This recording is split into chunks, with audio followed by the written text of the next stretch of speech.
Hi, everyone. Thank you for joining us. It is the end of June 2025, and that means it's time for another OpenAlex Town Hall. With that, I'll just turn it straight over to you, Jason. Thanks, Kyle. I am Jason. I'm the CEO of our research, which is the company that runs OpenAlex. And as you'll see, increasingly, that's the main thing that we do, and that's our big focus. Um, Today, I'm going to do welcome and introduction, which we're almost done with. We're going to review the quarter we're just finishing up, Q2, talking about what we planned, what we actually completed. Then we're going to talk for a little less time about what is coming in Q3. That's July, August, and September. Specifically, we'll be talking about the launch of Walden, which is our complete rewrite of OpenAlex, and progress on making progress on grants coverage. We'll talk about what might be happening in Q4, because that's kind of long enough for now that we don't have a concrete plan, and we'll have time for QA. Because it's summer and we don't have a huge crowd, I might go a little bit faster through this so we have plenty of time for QA. And if we finish a little early, there's nothing wrong with that. So let's start by reviewing Q2, which is always a mix of excitement because it's really fun to see what we got done, and dread because it's a bummer to see what didn't happen. But I'm just going to go through the list of what we planned to do. This is really helpful, I think, for us, and I appreciate whoever. I think a few people suggested doing these quarterly town halls because it's awesome exercise. I was telling Kyle, even if nobody showed up at these, it's such a good exercise to go through them and like step by step look at kind of what we planned and what actually happened. So planned, that should say Databricks, not Databix, sorry. But the plan was that we would launch part of the OpenAlex rewrite, specifically moving OpenAlex into the Databricks ecosystem. We would launch private beta of our new analytics user interface. We would allow people to curate, people from the community to curate records in OpenAlex, specifically on paywall. We would launch some new APIs for author and institution disambiguation, as well as a new search UI and a new full text UI. And then potentially we get a grant to help us work on covering grants in OpenAlex. So that makes it a grants grant. That was what was planned. We'll go through those one by one. What was unplanned was hiring a full-time data engineer and him going full-time. That actually was planned. It just didn't get it.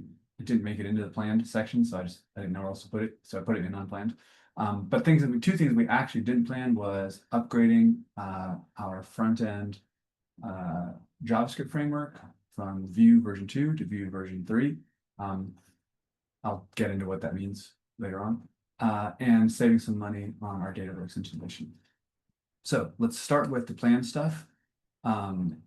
We wanted to make really good progress on Walden, specifically making sure to move everything that happens in unpaywall to the new Databricks system. And I'm happy to say that we did do that. That's done. So unpaywall is now, of course, continuing to work, but behind the scenes, it's all using Databricks. Databricks is a very popular commercial platform for running Apache Spark. And basically what it does is instead of doing instructions sequentially, if we've got, let's say, 280 million articles or works as we do, instead of changing each of those works one by one by one by one, even if you go really fast, if you have to do something 280 million times, it takes a really long time. What Apache Spark does, as hosted on Databricks, is it does all those things at once. So instead of thinking of this big line of things to do, and going down the line, instead you think about doing sideways and go, now you're all done. So obviously that's like potentially very powerful for us. It's the point of it isn't just to be fast for the sake of being fast, but to be more organized and to be able to ship corrections, new features, and new data sets more quickly. Because we basically made it to a point in our old infrastructure where we're really slowing down the feature development and really slowing down support because the thing was kind of too complex and took too long to change. So the first step of that was to move all of unpaywall into the Databricks environment. We've done that. Really excited about that. Along with that, we made some accuracy improvements. Particularly, there's an interesting trend where a lot of open access journals get bought up by toll access publishers, and all of their open access content gets switched to total access. And when I say open access, I'm mostly talking about bronze, right? So they don't have an open license, they just were sort of gratis open access. And they get flipped to kind of reverse flip to being total access. So we do a much better job of detecting that now. We do a better job of detecting gold open access journals as well. Um, Along with those accuracy improvement, of course, there's going to be some accuracy, degradations, unimprovements. So that kind of happened along the way as well. We'll talk a little bit in a second about how you can report and fix those. The overall changes, there was a bunch of kind of smaller changes. The about 5 million records, and this is out of about 100, I think we're up to about 160, 80 million, something like that. About 5 million changed their open access status. So it used to be open access and now it's not, or vice versa. And about 3 to 30 million changed the they changed it's called a flag called is OA.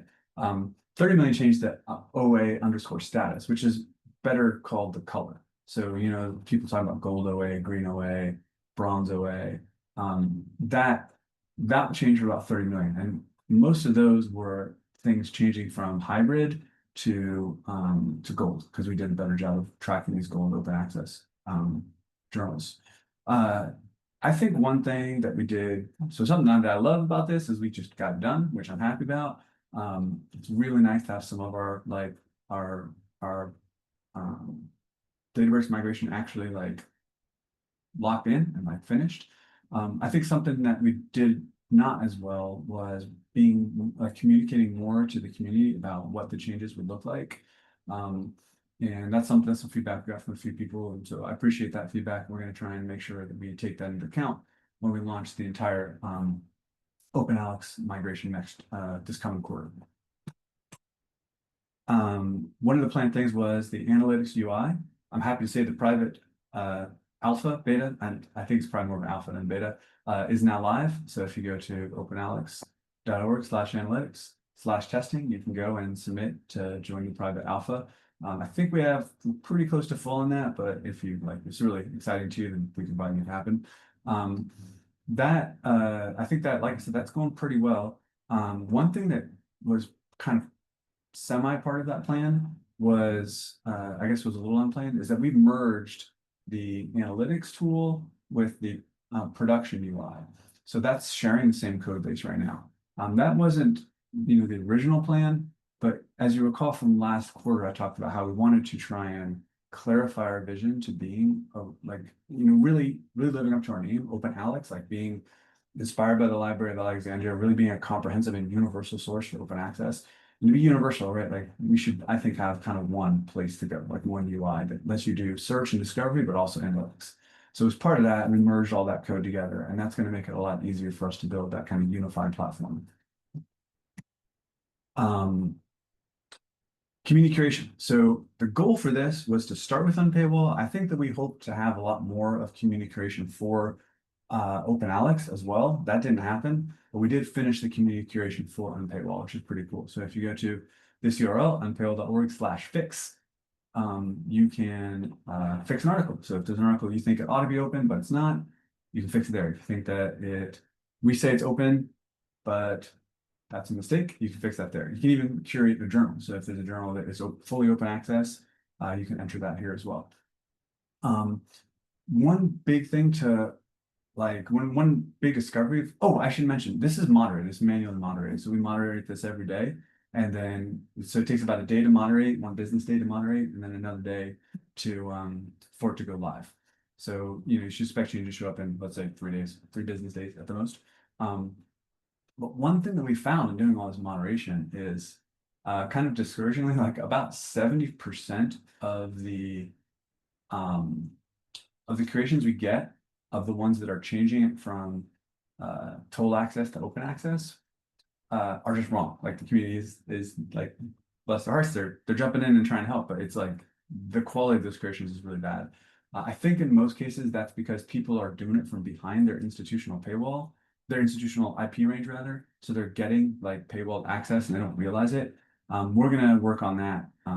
It's not a big enough change to merit plans, but we will work on that to try and maybe detect those IP ranges or something like that.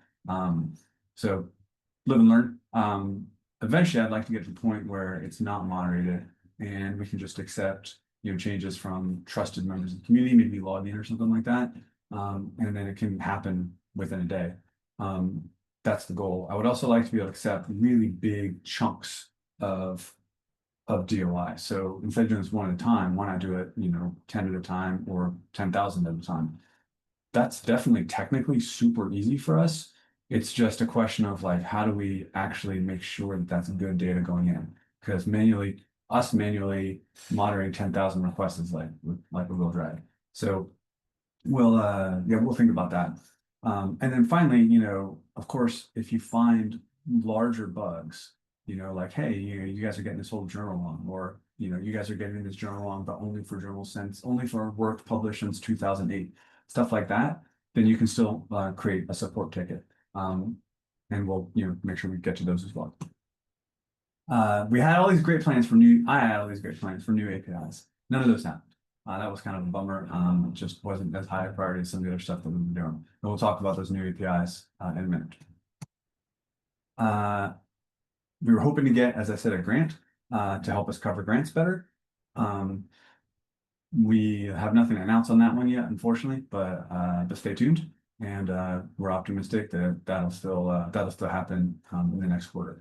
That's just we need to wait on our funder to find out if we got the grant, and if we do, we will definitely let y'all know. I would say I'm optimistic on that one. Next thing for Q2, this was, like I said, something we didn't plan on, but we had a little bit of a chance to do it, and it's been kind of one of those just, you got to update your software libraries, and no one wants to do it. And eventually, the longer you wait, the more your dependency tree starts to look really bad. You can't upgrade anything, and it really slows down your development. As many people know and lament, the JavaScript framework ecosystem changes really, really quickly. And so unfortunately, you end up having to do this. Python changed from 2 to 3, took everybody about 10 years to upgrade.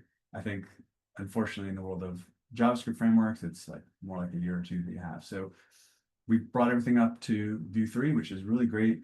That saves a huge amount of time on our front end, allows us to move more quickly. Kudos to Brett, our front end engineer, for doing that.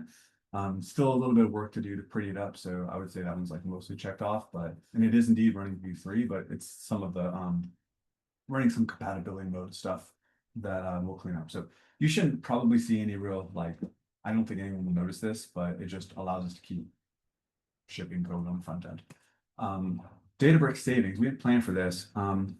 Databricks is fantastic, but because it allows you to do a lot of operations simultaneously, it also allows you to spend a lot of money real fast if you're not careful. And so our new hire, Artem, who we'll talk about in a minute, he's been doing a great job of helping us basically take a look at where maybe we're being a little bit careless about how we're optimizing the Databricks pipeline.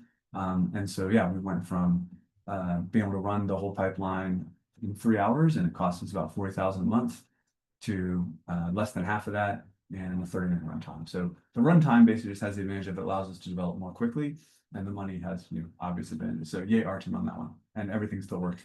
Like, it works better and pay less money. That's a pretty big one. We're happy about that. So moving on to plans for Q3. That's what we did in Q4.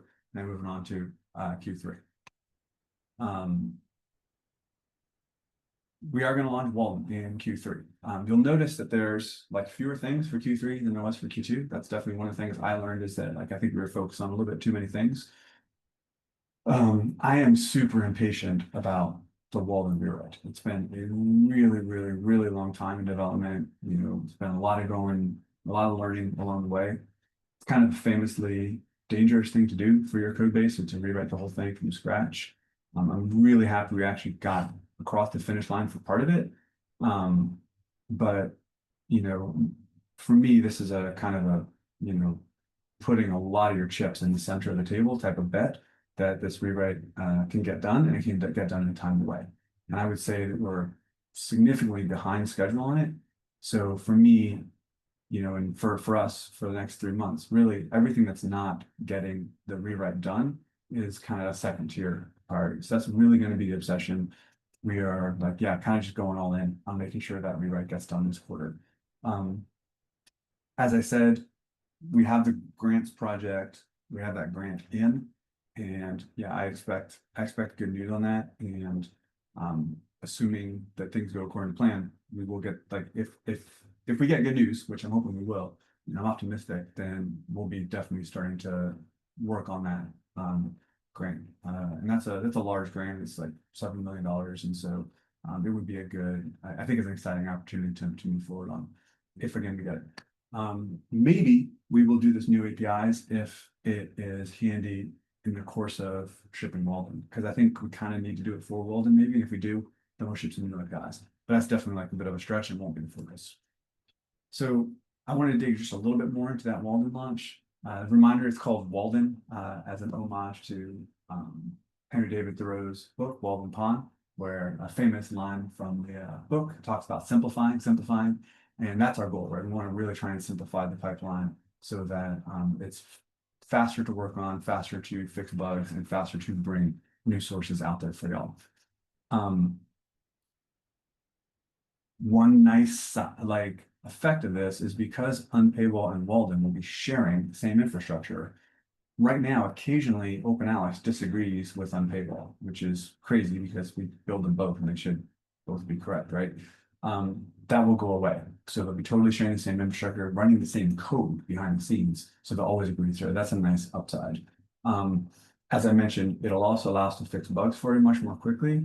It'll allow you to add a lot of sources. So that's kind of the payoff. Most of the data should stay the same. We will possibly be improving matching of sources. So that means like matching journals, like when Crosshair says this thing was published in the NEJM, and that's all they say. We don't always tell you, oh, that's actually the New England Journal of Medicine, ISSN 1234-5678. We are getting a little bit better at that. It's kind of easier to improve it than to re-implement it in Walden, so you should expect improvements there.